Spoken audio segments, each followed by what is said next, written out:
Today you will be prepping for gel electrophoresis. You're going to be working in a group of 4, so all of you should pay attention to the details in this video and to decide who's doing what and make sure you keep each other accountable for their part. It's important that everyone is understanding what everyone else is doing. To start, take a look at your equipment.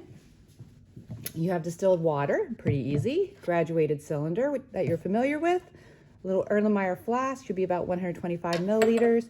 And then inside here, you will have this special tablet. This contains the agarose powder and the buffer and everything you need to make your agarose gel. You will be using the blue gel electrophoresis that you're familiar with because you used it as a viewing box, but now we're going to find out it has a little bit more functionality. So to start, you're going to remove a part that may not have been there the first time around, the gel tray.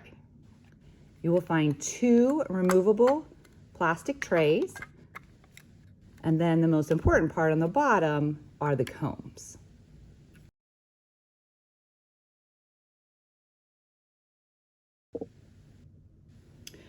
To start, your group of 4 must actually dissolve the agarose tablet into 40 milliliters of water, and then you must heat that in a microwave to make sure it's completely dissolved, almost to the point of boiling. 40 milliliters on the graduated cylinder.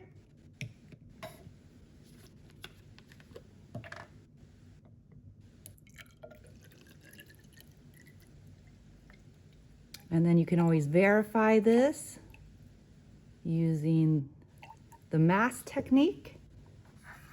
We'll set that aside. You put the balance out.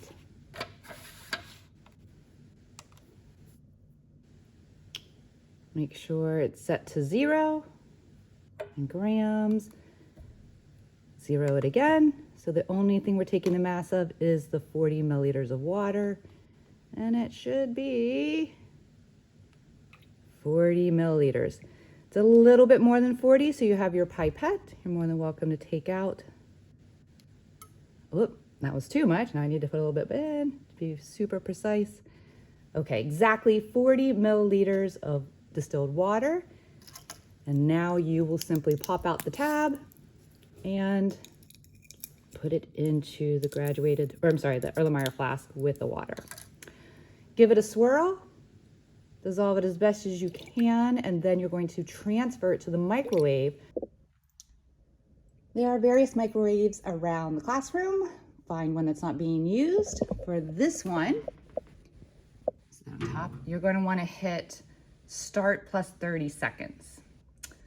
And then you will continually heat until the agarose tablet is dissolving. This is obviously not dissolved. You want it to be nice and clear, almost boiling.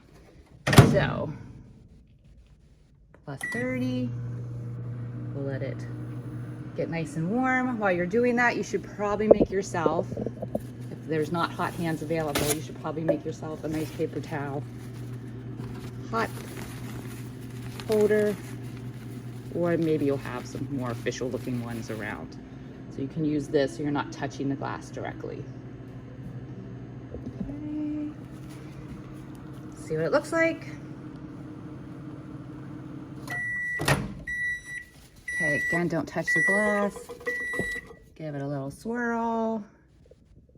That's still pretty cloudy. You want it to be clear. I'm gonna swirl it some more. Gonna hit it for another 30 seconds.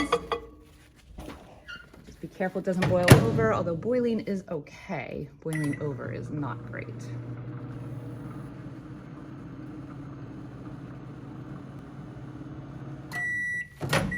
Ooh, it's boiling. Not boiling over though. Ooh, that's pretty good. It is hot though. Ooh, be careful, it's very hot. But look how nice and clear this is. A little swirl. Oh, that's beautiful. Okay, you'll take this back to your lab and get ready for part 2, pouring the gel.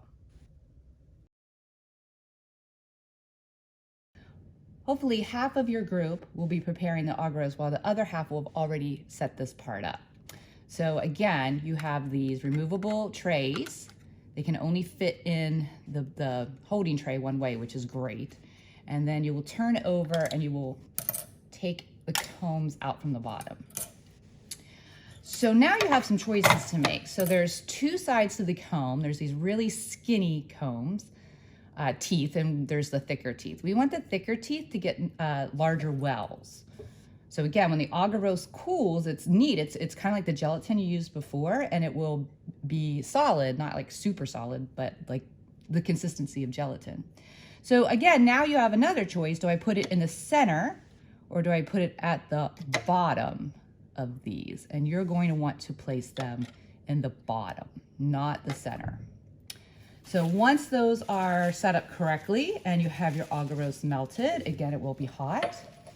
This should be a sufficient amount of agarose for 2 gel trays.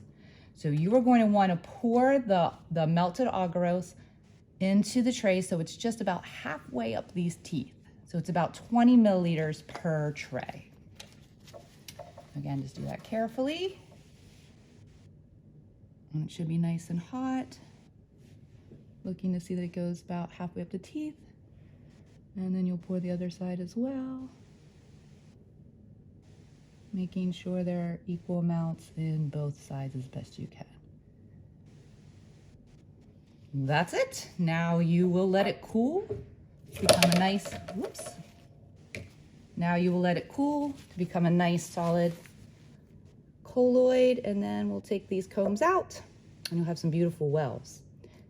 Let that sit till it cools.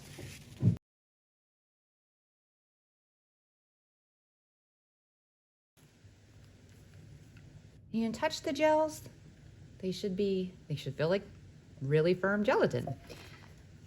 Make sure you have a Ziploc baggie with your team's name, what table you're at, and you will transfer the gel to the baggie. So here's how this works. First, you're going to take the comb out.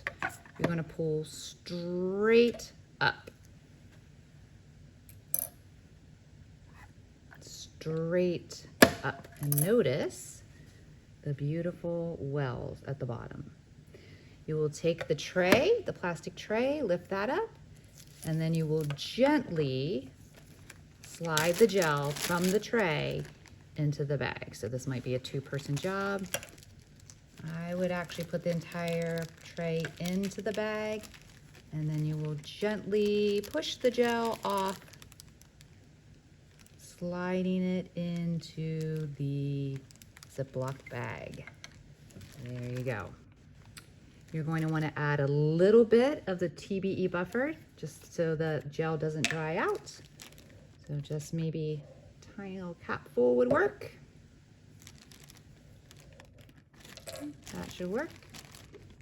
And then you will use the gel in tomorrow's lab.